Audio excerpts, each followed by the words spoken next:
Bonjour à tous, on va lancer notre première grosse couveuse de l'année 2024 parce que jusqu'à présent on avait juste mis quelques œufs de poule bourbonnaise, on avait eu 13 naissances. Donc là j'ai commencé à étaler un petit peu les œufs que je vais mettre demain en couveuse, donc je vais aussi rajouter ceux de demain. Donc là on va avoir un peu plus de 50 œufs de canne de l'Allier issus de 3 parquets différents. Là ceux de courant indien.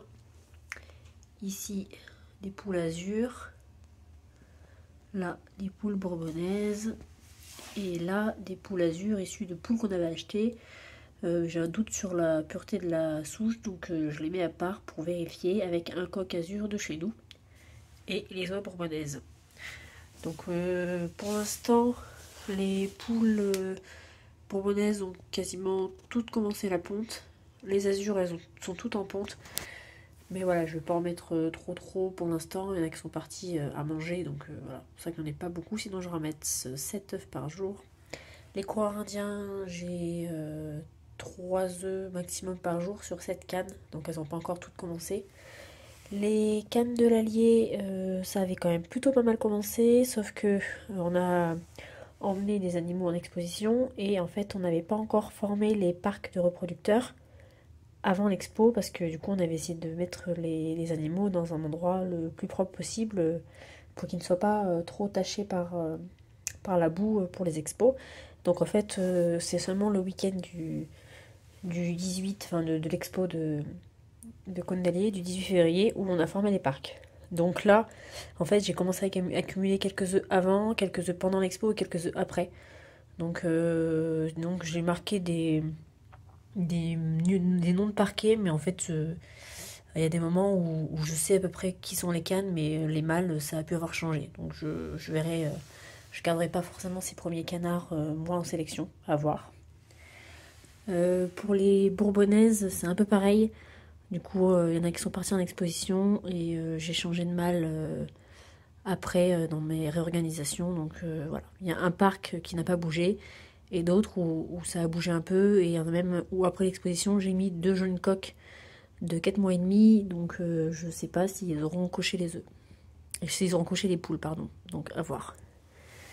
Les oies, pour l'instant j'ai pas encore toutes les oies qui ont commencé à pondre, là j'en ai une 4e sur 8 qui a commencé. J'ai des tailles vraiment différentes, donc j'ai marqué les poids. Alors il y en a qui sont vraiment petits, 134 grammes, là c'est mon plus petit. Mais bon, au moins je vais vérifier la fécondité. Donc je verrai, même s'il n'y a pas d'oison qui sort, je vais pouvoir vérifier la fécondité de ceux-là. Voilà, après 150 grammes, 160, c'est pas mal. Celui-ci, je viens de le ramasser 200 grammes. J'ai un doute si c'est pas un double. Mais quand j'essaye de le mirer à la lampe, j'ai pas l'impression de voir de jaune, mais après il est pas propre.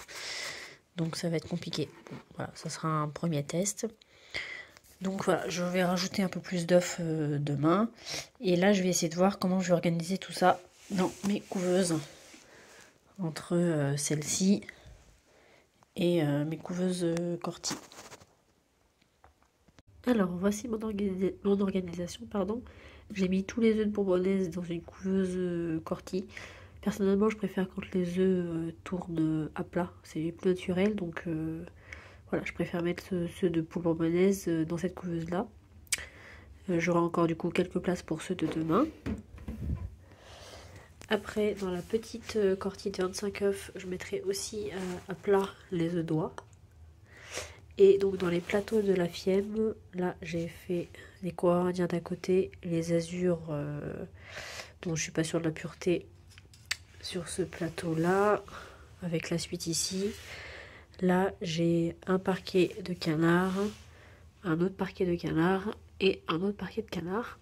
Et pour finir, du coup, les œufs d'azur qui tiennent pile poil sur un plateau. Donc je verrai ceux de demain où je les mettrai. Je verrai où il y a de la place. A bientôt pour la suite.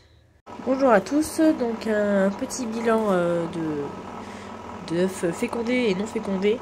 Donc en bourbonnaise, j'en avais au total 16 qui étaient clairs sur une soixantaine d'œufs à peu près. Voilà, donc j'en ai juste enlevé quelques-uns. Les œufs d'oie qui étaient là, en fait, eh ben, j'ai tout enlevé, j'en ai gardé qu'un seul. Ils étaient sur 12 œufs, il y en avait un de fécondé et 2 qui se sont arrêtés au tout début. Donc là celui-ci, j'ai pas mis la couveuse juste pour lui, donc je le retourne juste manuellement matin et soir. Pour les œufs d'azur, ceux que j'étais pas sûre de la pureté de la souche, ils sont tous fécondés. Les autres sur 39 œufs, j'en ai 8 qui étaient clairs. Voilà, c'était avec mes 3 jeunes coques, donc je pense qu'il fallait commencer juste à cocher. Donc c'était déjà pas trop mal. Et 2 qui se sont arrêtés à moins de 7 jours.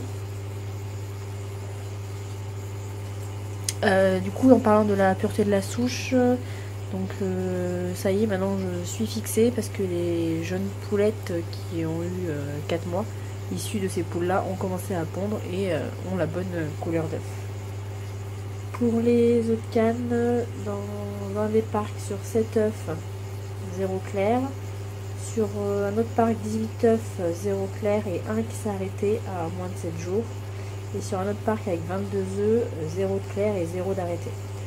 Voilà, donc vraiment la grosse déception, c'est les oies. Donc là, j'ai recumulé sur 11 jours depuis, à peu près tout ça.